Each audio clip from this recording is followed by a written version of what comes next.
All right, we are going to get this hearing underway. As it goes with all these hearings in Harrisburg, there will be members coming and going throughout the hearing. There's a lot of different committee hearings this morning, so I just wanted to get us underway so we can get Mr. Bennett here testifying. Representative Struzzi, would you like to lead us in the Pledge of Allegiance? Absolutely. I pledge allegiance to the flag of the United States of America and to the republic for which it stands, one nation, under God, indivisible, with liberty and justice for all.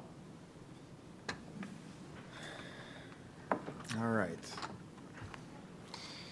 Representative Diorsi, if you'd like to briefly introduce yourself, we can go down the line there. Thanks, Mr. Chairman. Representative Joe Diorsi of the 47th Legislative District in York County. Josh Kale, Beaver, Washington counties. Good morning, everyone. Representative Jim Struzzi, Indiana County. We also have Chairwoman Kathy Rapp here with us as well. So today we have an interesting hearing. It's a hearing one that we've never done before with just one testifier. We have Mr. Bennett here, who is the Senior Manager of Regulatory and Legislative Affairs at PJM. And throughout the course of this entire cycle, this past year and a year before, the Policy Committee has done many hearings on energy and energy issues and policy, whether it's from a extraction standpoint, a demand standpoint, a consumer standpoint. And one of the things that we have been hearing consistently is there is going to be and is an increased demand across the board in electricity, while at the same time we are seeing policies being put into place by legislators that decreases our ability in Pennsylvania to generate that demand. And if there's one thing that we have found as a committee, it's that Pennsylvania is blessed with amazing natural resources. We have incredible energy resources across the entire Commonwealth. And the idea that we as a Commonwealth could be struggling to produce enough electricity for our own demand and the demand of others is, in my estimation, political malpractice. So today, I'm looking forward to hearing from you, Mr. Bennett, to give us a little bit of an overview of what's happening, what's going on, and most importantly, how we as legislators can fix it. So without further ado, I'd like to give you the floor, and you can begin your testimony. It says 3 to 5 minutes, but I know you being the only testifier today, I'll give you much longer than that, and then we will open it up for Q&A. Thank you, Chairman. As you indicated, my name is Stephen Bennett. I am the Senior Manager, Government Affairs at PJM. I wanted to thank you, Chairman, and the members for the opportunity to appear before you today. I brought with me a slide presentation that I understand that you have copies of. Yes, actually now we're seeing it's being posted as well. I'll do my best to make sure that we indicate when we change slides. So if we can go to the slide 2. So just to level set, PJM is a regional transmission organization. We serve some or all of 13 states and the District of Columbia. You can see here our location in the Mid-Atlantic region. Of course, we serve the entire state of Pennsylvania. There's a lot of statistics on this slide. The two that I regularly point out is that PJM serves 65 million people, and that roughly 1/5 of U.S. GDP is generated within our borders. PJM's mission is cost-effective reliability on the bulk power system, and the fact that we serve 65 million people and that 1/5 of the U.S. economy, which all depend on reliable, cost-effective service of electricity, hones our focus on reliability each day. Next slide, please. So I did appear before this committee a little over a year ago, the summer after Winter Storm Elliott. And at the beginning of our analysis, where we were starting to see some changes in the supply-demand balance on PJM. So we've spent some time over the last year or two visiting the various states, policymakers at the federal and state level, sharing the analysis and kind of what we saw coming down the pipe or pike. And we defined 3 significant challenges that we were facing, and they remain pretty much the same as when I appeared a little over a year ago. The first one is just resource performance of the resources that we have on the grid. And unfortunately, during Winter Storm Elliott, or the Christmas Eve storm, and however you kind of remember it, we had some challenges with generator availability in that cold extreme storm, long weekend, holiday weekend. Generators performed. So there were a lot of generators that performed very admirably, exactly the way we'd expect them to, but there was enough generation that did not perform and was not available when we needed them, that we recognized that we needed to make some changes in how we accredited, or kind of how we expected those generators to perform, some changes to the penalty structure for non-performance, some changes to how we verify winterization to make sure that those generators are available to us. So I'm happy to report that a lot of progress has been made there, and we have not seen the same challenges in the winter storm or winter weather that we've had since then. But we continue to stay vigilant, because that is an important aspect of reliability. The second column there, ensuring resource adequacy, we define that as the outcome that we've seen where, to the chairman's point, we are seeing load increase significantly across the footprint, across the eastern United States, across the entire United States. So there are a lot of contributors to load growth, and I have a slide that will talk to it a little bit in more specific detail. And at the same time, we are seeing generation come off of the grid as well. So it is a challenging supply-demand situation where you're seeing load and demand increase and supply decrease. And so we wanted to make sure that we wanted to share the analysis and what we were seeing, and we continue to see that trajectory moving forward, and we can talk a little bit about what that means. And then the third column is about maintaining and attracting essential reliability services. So that is a term of art in the industry. The North American Energy Reliability Corporation defines that. In a nutshell, there are certain ancillary services necessary to keep the grid reliable and stable. A lot of those services are naturally available to the spinning turbines of fossil fuel generation that aren't necessarily endemic to renewable inverter-based generation. It can be programmed into the inverters, but it has to be programmed. So it can be available through the generation that we're seeing coming on the grid, but there's some additional steps to make sure that it happens. Next slide, please. So this slide indicates the load forecasts at PJM over the last several years. And so each line is a 15-year load forecast. The year that's associated kind of at the top of the line, or where the circle of the line is when the forecast was made. So what you can see here is back in 2014, we were predicting some pretty significant load growth.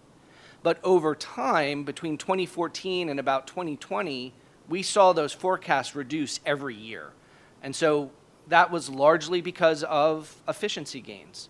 So we've seen efficiency gains in industrial processes. We've seen efficiency gains in commercial processes. Lighting was a big one.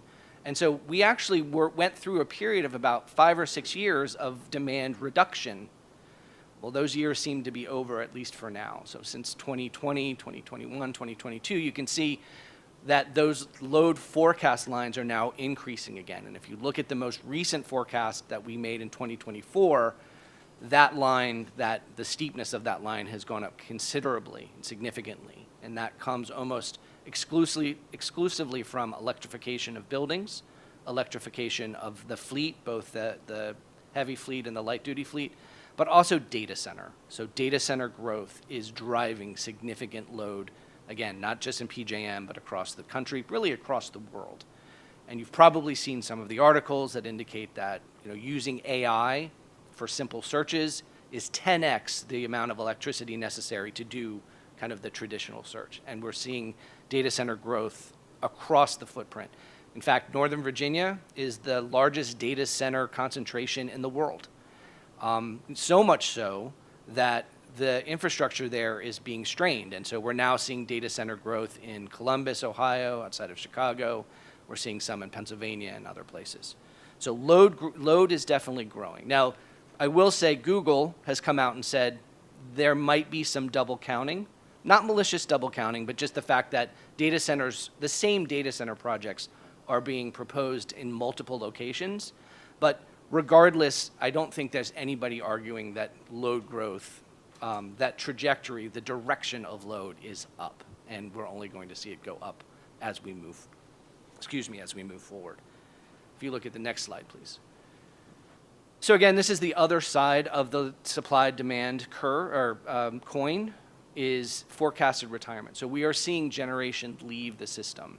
There's a couple of different bars up there. The top bar, so this slide is actually maybe getting a little old. We should update it. But in 2022, there were retirements. There were also announced retirements at the time. So that was just kind of what was already happening. But what we did was we looked forward and we saw that there are some economic drivers, and there always have been.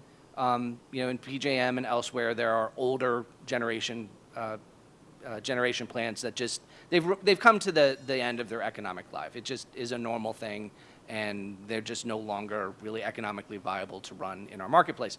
But what we saw in that middle blue line is actually a large increase in federal and state policies that were formatted in a way of comply or retire.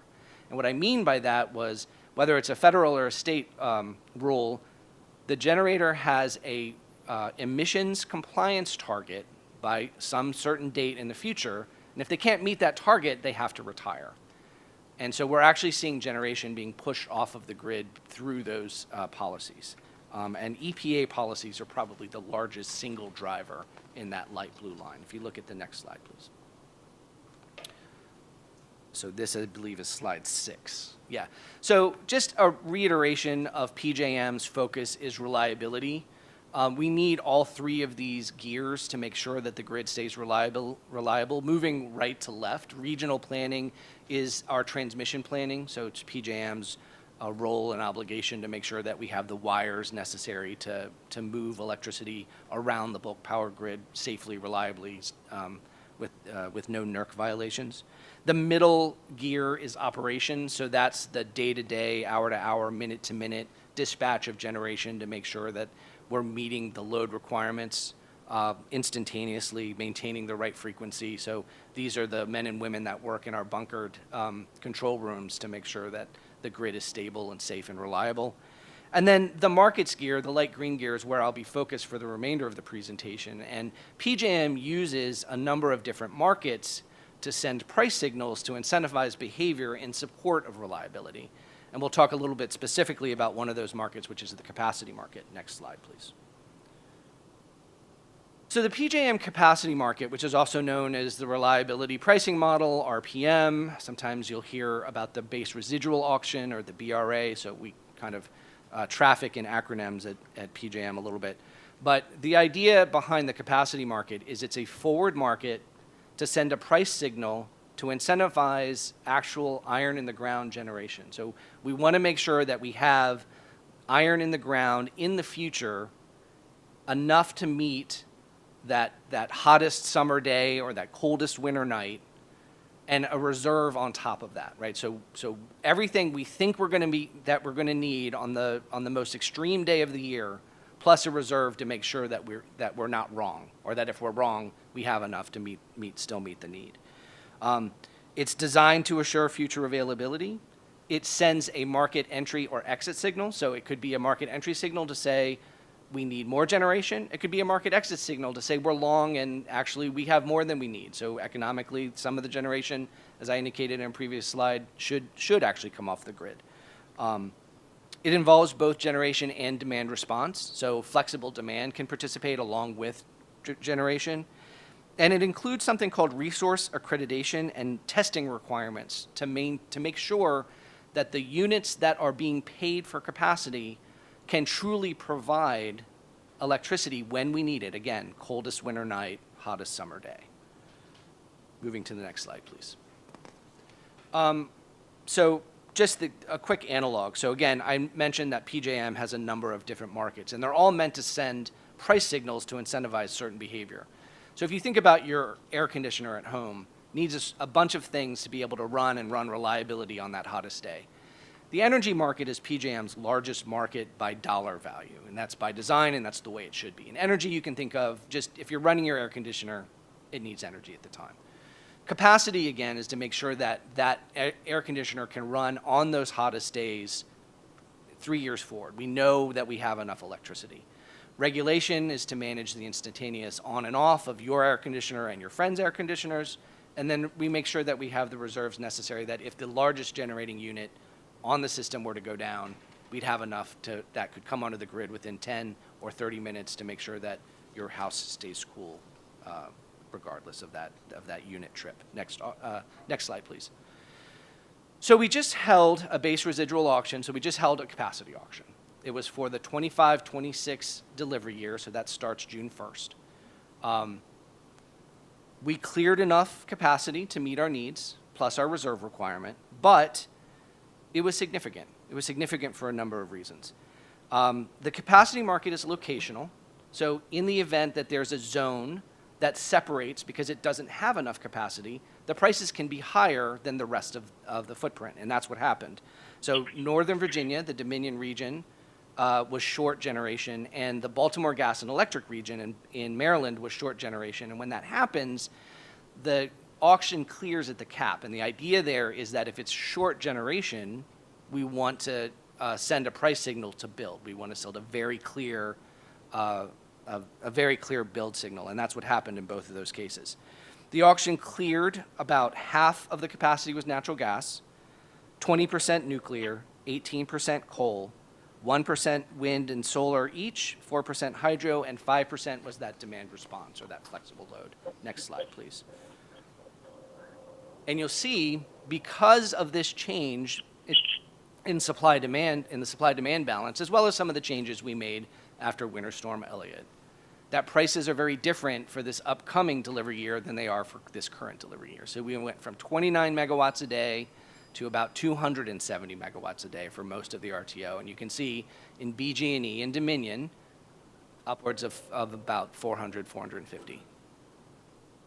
The reserve margin this year was actually below the reserve margin that we procured last year. So we actually got more for less last year.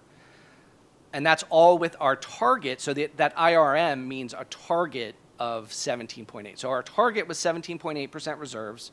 We cleared a little bit above that, which is how the market is designed.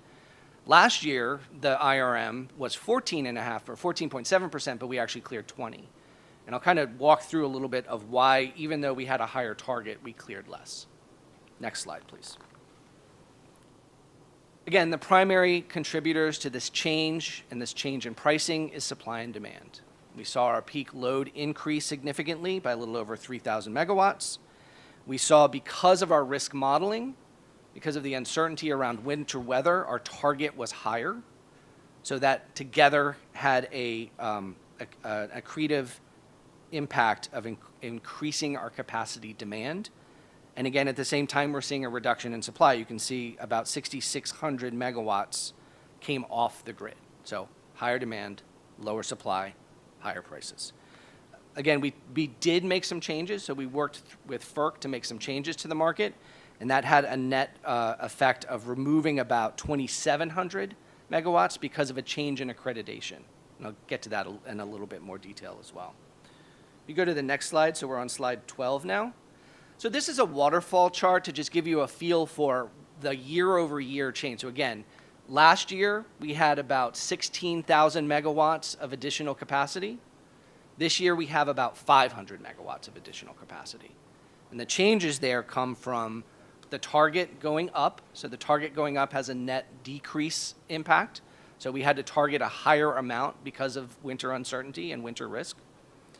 Our load forecast went up. So again, that's largely because of electrification and data centers. Our supply went down.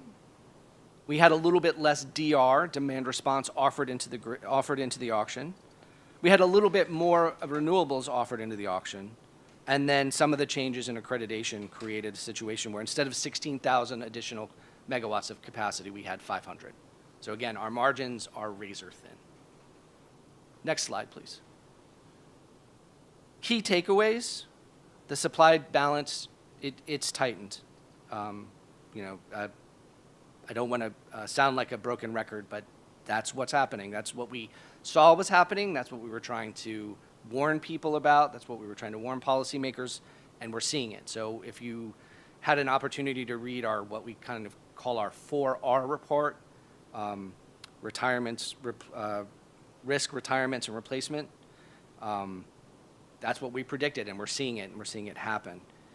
The amount of demand, or the amount of supply that we cleared, again, going from about 16 gigawatts to less than 1.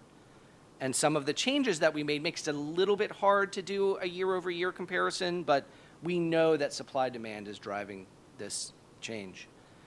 Next slide, which is slide 14. So the conclusions, we're tighter, the capacity market is signaling for investment, and we're going to see the load forecast and the target IRM go up in the next auction. So in December, when we have our next auction, more load and a higher target. So we're going to see continuing, the continuing trajectory of the capacity market.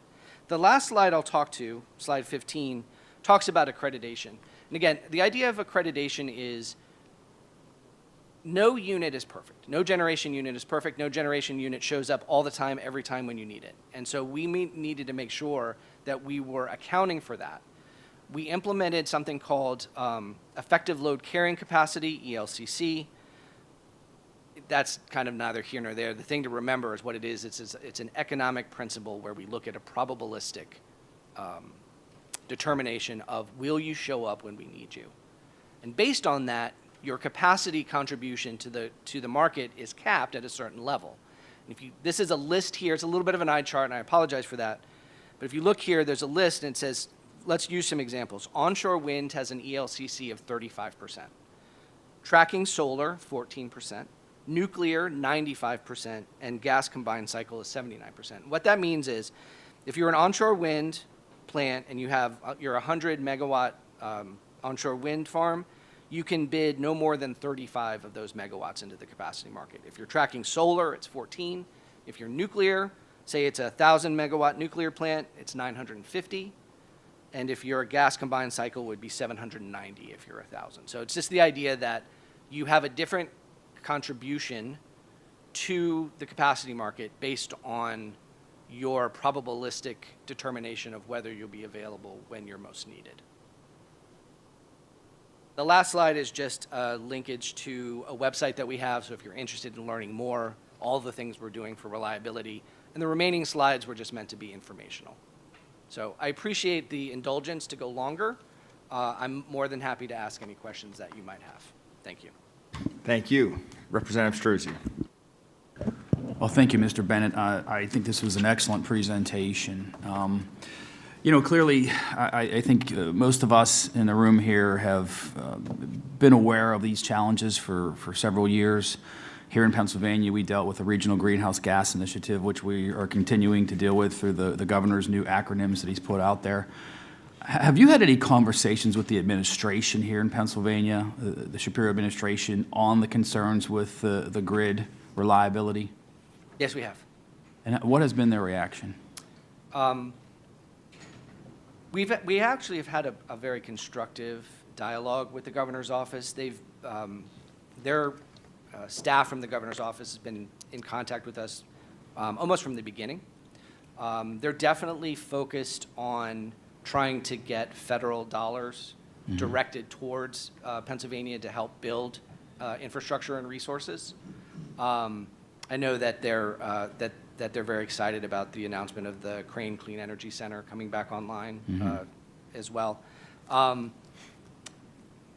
You know, they are concerned. They're concerned about the supply-demand balance. They're definitely concerned about the increase in capacity costs that came out of the next auction. I think they're very concerned about what the next auction we could see from a pricing perspective as well. But I will say that it's been a constructive dialogue, and we are trying to work with them to address some of those concerns. When you say build, what type of resources are you referring to? Is it solar? Is it wind? Is it gas, coal? I mean, what does build mean? Yeah, so the conversations that we've had with the governor's office has largely been around the Inflation Reduction Act. Right. So, you know, the federal government is providing a very clear signal to invest in mostly renewables and the support around renewables. There's, you know, massive federal subsidies available to the states, And my understanding, and I certainly don't want to speak for the governor's office because I'm in no way authorized to do so, but our conversations have been, how can the administration make sure that those funds are available to the benefit of PA? If we took the subsidies out of the picture and, just looking at the reality of the situation we face, would you prefer that we invest more in gas and coal than renewables based on the information you provided as far as the reliability, demand, production? I am representing Indiana County. I have the Homer City Generating Station in my district, and it is gone. And we know that was a significant amount of base load production. So if you had, if we could take all those other things out of the equation, the ridiculous amount of subsidies that are in the Inflation Reduction Act, what would be the best sources of energy for us to have based on these increased demands? I appreciate the question. At PJM, we're very generation agnostic, right? We're reliability focused. So there are some realities around that where we need certain types of generation and we need certain services. But we don't necessarily have a preference.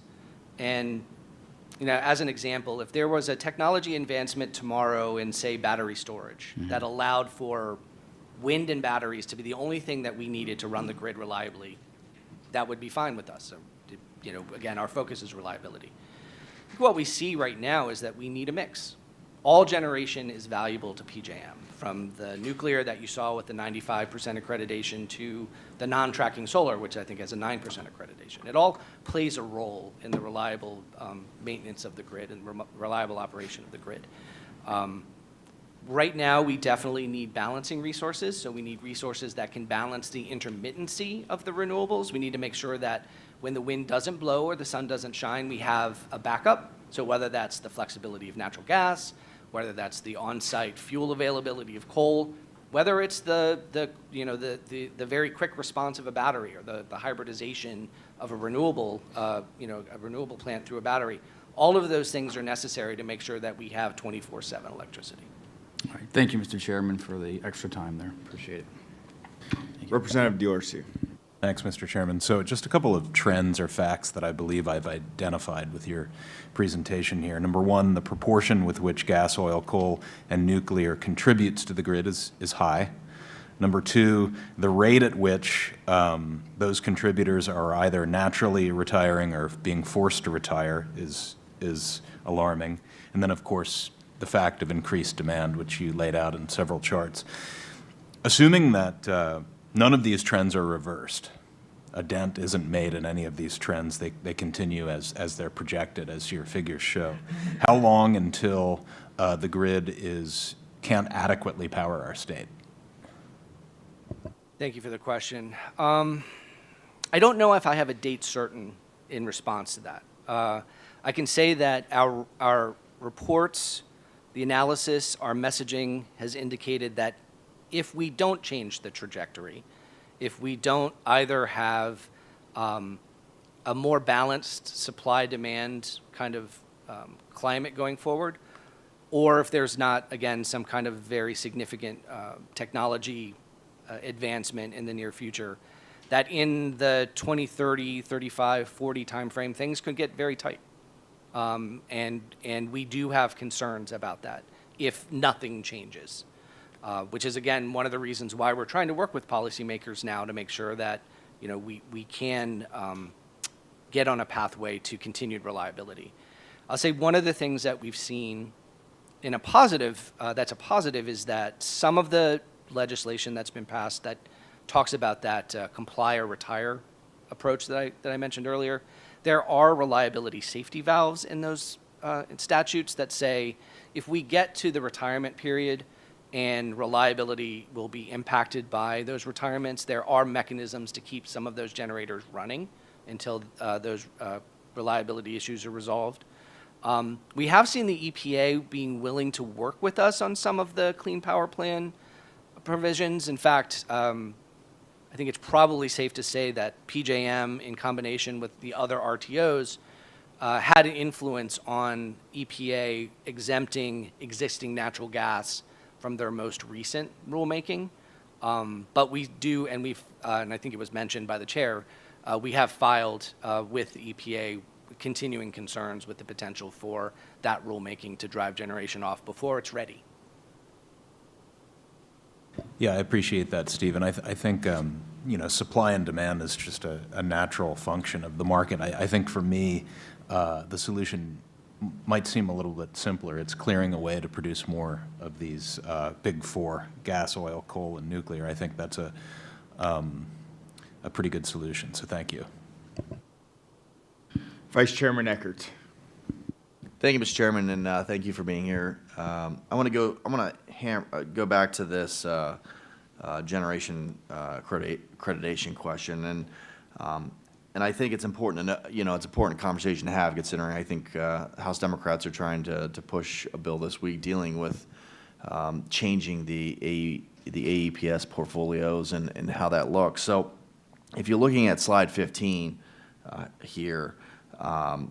The solar accreditation ranges between 9% and 14%. However, on the PJM's website, there's a preliminary ELC class ratings for the delivery years of 26, 27 through 34, 35, which shows these values will decline. In 27, 28 timeframe, then they drop 6 to 8%, and they could go as low as 3% or 4%. So. What does that mean for the reliability of solar moving forward? Yeah, it's a great question, and I was mentioning before the committee began that I always expect the homework to be done by the committee members, and some of the best questions come from this committee. So ELCC, in addition to taking a probabilistic look at the performance of generation during the most extreme weather, it also looks at correlated risk. And what I mean by that is the more you have of a single type of generation or fuel, the higher your risk goes, right? Sure. So if you have all solar, you have a very high correlated risk for when the sun's not shining.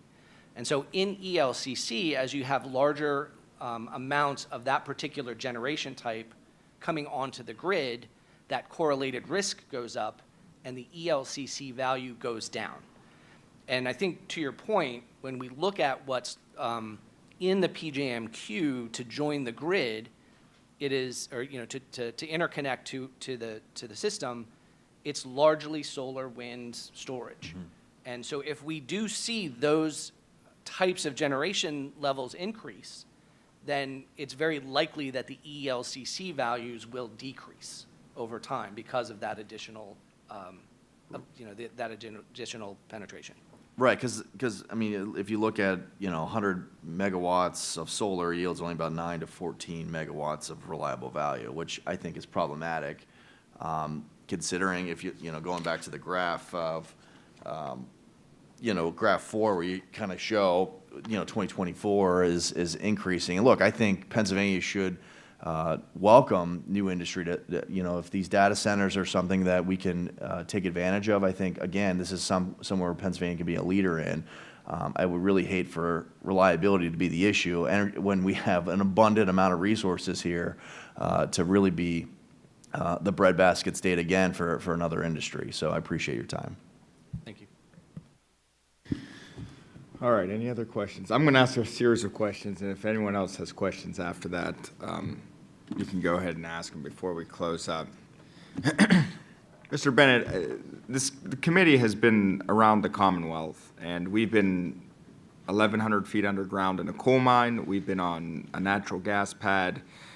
We've been all over the place on the energy issue as it relates to the production that Pennsylvania has. And everywhere that we go, we are told that we have a ridiculous amount of energy resources beneath us. There is so much supply that this Commonwealth has beneath us that it's completely unimaginable, really, as far as what we could do as it relates to producing energy, not just now, but going into the future for centuries, literally for centuries, whether it's for our own generation or our allies' generation or generation around the world. We hear that from the natural gas industry. We hear it from the coal industry. And then we come here today and we hear testimony, and testimony that I believe and I have heard from many other sources as well, that we are running into a problem as it relates to the demand. Demand is going up, and our ability to produce electricity is going down. And what's in the middle of this, so on the one side you have demand, a higher demand. On the other side, you have the solution, the supply that we have right here in Pennsylvania. But right in the middle, it seems like you have bad policy. A bunch of elected officials that want to experiment with energy policy because they heard something somewhere that is going to benefit something somewhere, which, by the way, the benefits of this policy are completely unfounded. And there's more and more studies showing that there is no actual benefit from a green standpoint with these environmental policies. Would you say that that's an accurate assessment, that the problem isn't our supply? The problem isn't so much that the demand's increasing. The problem is policies coming from places like Harrisburg and D.C. Thank you for the question, Chairman. I think the challenges that the industry face are definitely multifaceted, and it's a complex problem. But is it really that complex? I mean, is it really? I'm seriously, we keep hearing it's complicated. It's just that it's complicated because we are getting in the middle of it, because the government wants to experiment with all these different sources of energy. We've been working on solar since the 1970s, and it's still not where it should be. We've had coal production since the 1800s, and it's worked just fine. We've had natural gas since, the 1860s or 70s. I understand the position that you're in, and I'm not trying to get you to come here and start blasting elected officials. That's not my goal. But I just think it's time that we just face the reality that the answer is right beneath us, literally right beneath us in the Commonwealth of Pennsylvania. And we refuse to seize it because we want to be the ones that are experimenting. We think that we know best and that the market doesn't. But go ahead. Sorry, I cut you off there. Go. No, not at all. I think what I can say is that, again, there are a lot of factors.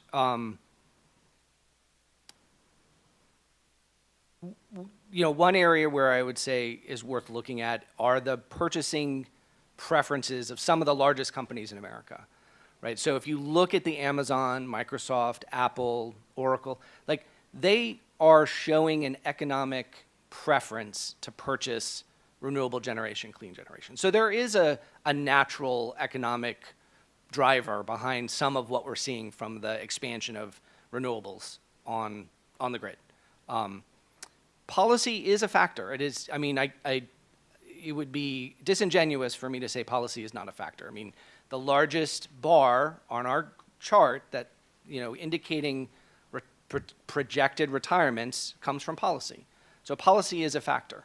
Again, PJM is in a position where we have states with a lot of different policy goals, aspirations, and mandates and obligations. And what we hope is that our markets can act as a platform to facilitate all of them.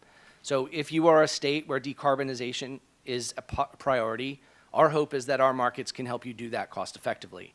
And we need it to be done reliably. If you're a state where decarbonization is not a priority, then again, we want to make sure that our markets are open and that if there is a desire to build fossil fuel generation in that state, that they are, that's available to them as well. I will say that Pennsylvania is well positioned as an electricity generation state. It is the largest exporting state in PJM, I believe, possibly in North America. So you are correct. Pennsylvania is rich in resources. Pennsylvania is strong in generation supply. In large ways, Pennsylvania allows for and facilitates the policies of some of its neighboring states because of the generation that it exports. So, Pennsylvania is in a strong position. We generally expect Pennsylvania to remain in a strong position based on what we're seeing. I can say that to date, Pennsylvania does not have a comply or retire bill or legislation in place, whereas some of the states in PJM do. So, I think there are some simple answers, but I will say that overall, I think the issue is complicated because of the the different factors and the competing factors that we're seeing. As it relates to reliability and affordability, what value do renewables add? So renewables are an excellent energy resource. They are non-emitting. They have very low or no fuel costs. The sun and the wind don't really cost anything. I think, to the point of the accreditation, they don't, right now, on their own, without being paired with batteries, they have a relatively small direct contribution to the capacity market. If you pair them with batteries, that contribution can be significantly increased. I will also point out, in PJM currently, renewable generation does not have a must-offer requirement in the capacity market. So if you are a coal, natural gas, nuclear resource, you must offer into the capacity market. If you are an intermittent renewable resource, you do not have that same obligation. So, from that perspective, there is a significant amount of renewable generation in PJM that acts as an energy-only resource. Now, I don't want to detract from the value that they provide. Again, remember, our energy market is our largest market by volume. It's the megawatts we need to run the system on a day-to-day basis. It's just the way the market is designed that they don't have to offer into the capacity market. Do renewables make our electricity more affordable or more reliable? They can do both. So again, with zero fuel costs, their energy costs tend to be quite low. And so with the single market clearing price design of the PJM market, generators with low fuel costs can lower prices for everybody. Again, when we've seen some of the extreme weather days that we've had, renewables have contributed to getting through them, right? We've needed all of our generating resources. We've needed nuclear, we've needed coal, we've needed natural gas, but there have been times when wind has filled the gap. There's been times when solar has filled the gap. Certainly batteries can do so. So they absolutely have a role to play, and they play that role. And as we see more battery technology come online, that's going to be much. So with the current state of technology that we have right now, not what we could have in the future, because we've been hearing could have, especially with energy and renewables, for a long time, and it never actually comes to fruition, it seems. But what we have right now, if there was no subsidies, if there was no federal government interjecting, and this question was asked earlier, but I just wanted to ask it more directly, renewables would still be on the market? It's hard for me to say for sure, but I do believe so. And again, a lot of it goes to the purchasing preferences of some of those. I mean, the largest companies in the world, trillion-dollar market cap companies, that's what they want to buy right now. So without, sure, and I understand what you're saying there, but those top concerns aren't reliability or affordability, it seems. Seems like those are more about the policies within the company. Is that what you're saying? The policies being the social and environmental and... Yeah, that's part of it. I mean, there's significant support for the renewable energy expansion that comes from those corporate purchasing preferences. Again, PJM, right now, I think the situation that PJM finds itself in is we need all of the generation we have. Yeah. And we need to make sure that we don't lose that before we have enough to replace it. Can you explain to me the capacity auction? How does that work? Who bids into the auction? Yeah, so generation suppliers and demand response are allowed to bid into the auction. Again, if you are let's just say if you're a fossil fuel unit, unless you've indicated that you're retiring, or there's a few very unique exemptions that are possible, you have a must-offer requirement. That means you must offer. You cannot withhold your capacity, which would have the impact of driving prices up and potentially creating market power issues.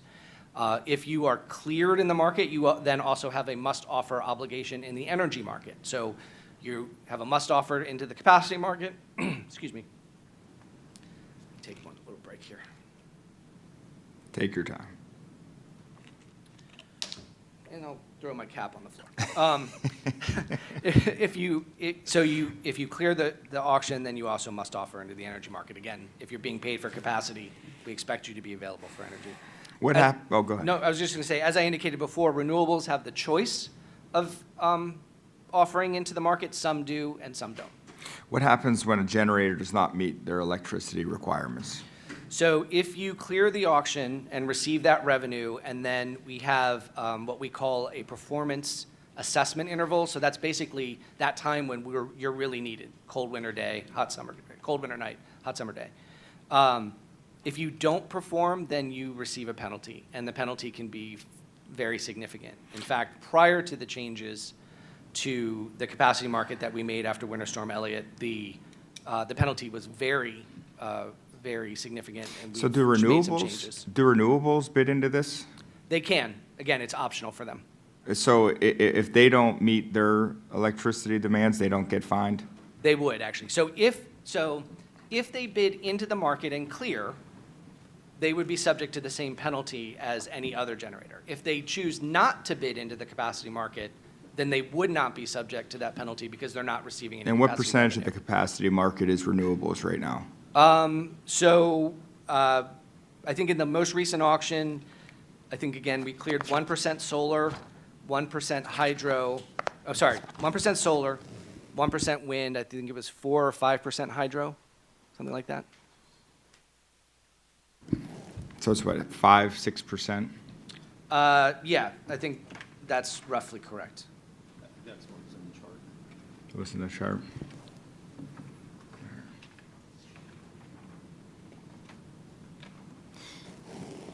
How come renewables aren't must offer? So because PJM's capacity market has a penalty structure, and because renewables are intermittent, the thought is that it would be challenging to require them to offer and then penalize them when the endemic intermittency, the intermittent nature prevented them from actually performing during one of those PAIs. All right, we have Leader Cutler joining us. Leader, floor is yours. Thank you, Mr. Chairman. I want to follow up and dig a little deeper on that. Given the fact that they're not required, from a practical standpoint, what has to happen then? I'm assuming that some form of backup has to be built even behind the solar panels then for when they are not available to ensure that that capacity can in fact be met? I mean, that would be one way for them to have a higher capacity contribution value. So if you do hybridize the renewable generator, if you look on that chart on slide 15, you see that storage on its own and storage hybridization is a significant increase in the ELCC value. For the capacity market perspective, we basically just need other resources to offer. So if, assuming that the optionality of renewables continues in the capacity market, we will still have our installed reserve margin that we'll have to meet, and we'll just have to meet it with other types of resources if they have the option to bid and don't bid. And unlike the bid-in for future prices at that point, I'm assuming it's a market rate at that time? So the capacity market would clear with whatever actually does offer based on the target IRM. And then, so you get a price at that point, and then that would be the price for the full year. And then in the energy market, you basically get a day ahead and a real-time price in the energy market. And in that world, what can the price differential be at the periods of highest demand? In terms of a bid ahead, a regular year-out outlook versus the day ahead? Oh, sure. It's not quite an apples-to-apples comparison, but I'll say, maybe I'll try to answer it in this way. So I think we did see and we can see capacity prices go up or down pretty significantly year over year, right? So if we continue to be tight in the capacity margins, we may see those capacity prices stay at a high level or even increase. The same thing can happen in the energy market. So if we're tight, we could see energy prices have the ability to go up upwards of $2,000 per megawatt hour on the most extreme. We rarely see that, and we hope not to see that. I can't say it won't ever happen, but that would be a rare occurrence. So it's fair to say, though, that if the capacity can't be met, that you will in fact go out and find whoever can meet it, and that it could be a higher price. That's definitely true. So again, if our margins remain very tight, we'll see higher and possibly increasing prices. There's some financial services companies that have made some predictions. We don't do that, but others have. I will say similarly, if any region inside of PJM is short on capacity, then we'll see what happened to Baltimore Gas and Electric and Dominion in Northern Virginia, where they go to the cap, and then their prices are much higher. And so, again, most of PJM saw over $200, but those two regions saw over $400 in the last auction. Thank you. All right. Representative Struzzi, anything else? Go ahead. The floor is yours. Sure, thank you. I just want to say, in my backyard, I like my solar lights that are on my gazebo, but I wouldn't rely on them to heat my house in the wintertime. I think this testimony has been very revealing, and the fact that they are not required to bid into the auction really shows me that they aren't reliable. And the fact that the auction prices increased so dramatically this time is essentially because we do not have that base load energy available that we need. Is that correct? We've definitely, again, it's increasing demand, and we are seeing some of that, dispatchable thermal generation resources coming off. I think it was a little over 6,000 that came off the grid. And I think a lot of people, if they're listening to this, they may not understand what this all means to them in their household. How is this going to impact your basic consumer electric rates? That is an obvious question that we get all the time. I mean, it's not an obvious question, an obvious desire to want to know, right? So wanting to know how the customer impact is very understandable. And I wish I had a very simple answer for you. Unfortunately, I do not, and it's not because I don't want to. Every zone in PJM assigns the cost of capacity a little bit different. So how it's assigned to you as a customer will depend on where you live and who serves you. Some of the load-serving entities actually hedge their capacity exposure in advance. So they may not be completely exposed to the $260 price. They might actually only be partially exposed to that.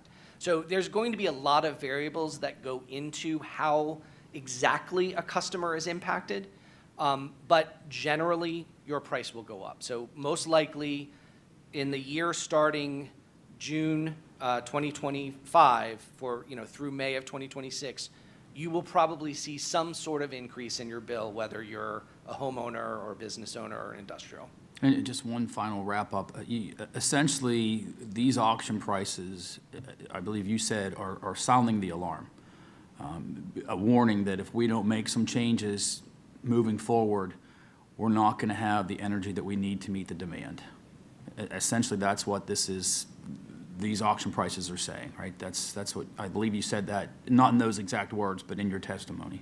The way we characterize it is that this is a very clear investment signal. It is a signal that is meant to say we need additional generation, capacity generation bid into the market. We need to see that those reserve margins go up, especially as we see the load go up and the targeted reserve margins go up because of the severe weather that we see in the winter and the uncertainty, especially around winter weather. And at the same time, we see our base load production retiring. So Exactly. It's a dangerous situation. So let me ask you, just piggybacking on what he's saying, are you aware of any plans for thermal builds to address this electricity demand? Currently, there is not a lot of fossil fuel generation in the queue. So if you look at so PJM manages what we call the interconnection queue. It's the process that a generator needs to undertake so that we can study the impact of their interconnection and make sure that there's no reliability issues. So we have a database of all of the generators that are seeking interconnection. I think if you look at the generation that has the potential to interconnect or at least get the agreement signed that it could interconnect this year or next year, there'd be additional construction and timelines. So you're not aware of any thermal It's a bills? little over 1,000, and I think total is a little over, let me see. Where are they? 1,000?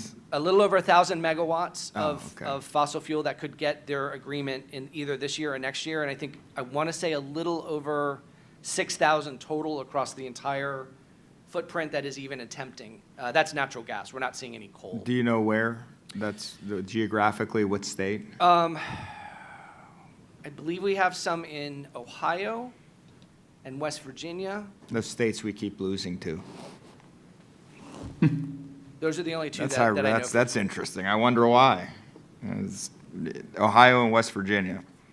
Those are the two states I know for sure. And I get very frustrated because in every other situation that we see, the capital chases demand. That's how the markets work, right? Capital chases demand. There's demand for something, capital is going to invest in it so that it can create supply to meet it.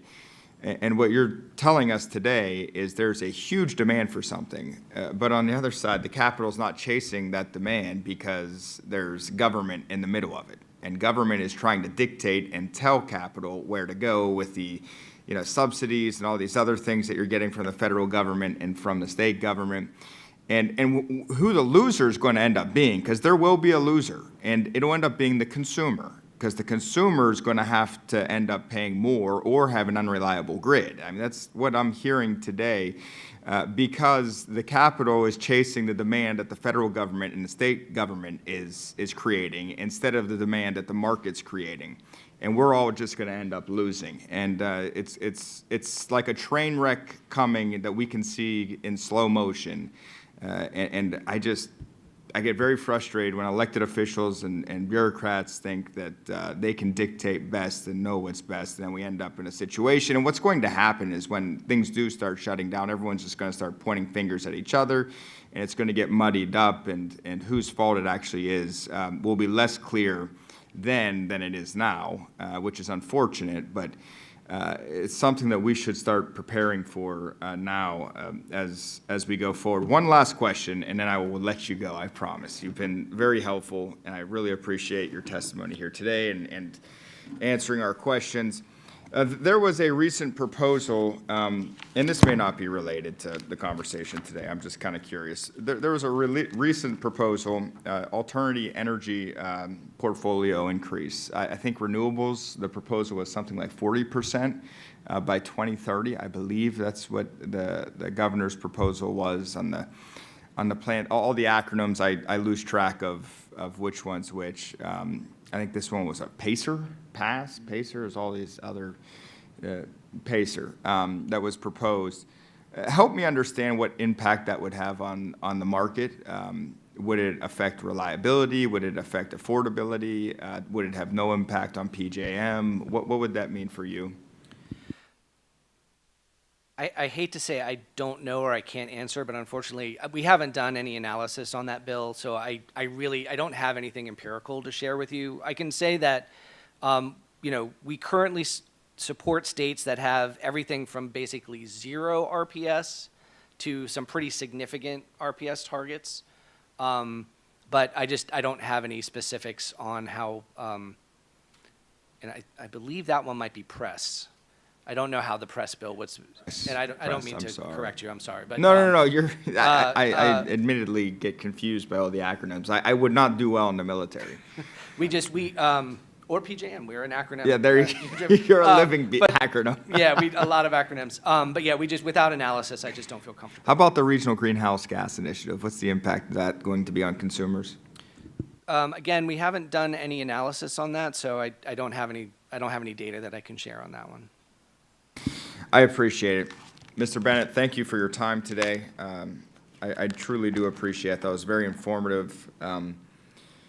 We're a little bit past where we wanted to be, but this subject is extremely important. And a state like the Commonwealth of Pennsylvania, I just get very frustrated when we have to have conversations like this with all of the natural advantages that we have as it relates to generation and power and how we should be a leader, and we are a leader and have been a leader And us diminishing in that regard is something that we should not accept, and we won't accept. And we're looking forward to fixing and helping with these problems, mainly by getting elected officials out of the way and letting the market actually chase the demand and ensuring that our consumers have the best prices and the most reliable energy going forward. So the world is a better place with Pennsylvania Energy. And when we try getting in the way of that, it doesn't go well. So the next policy committee hearing takes place Thursday, October 3rd in Allegheny County.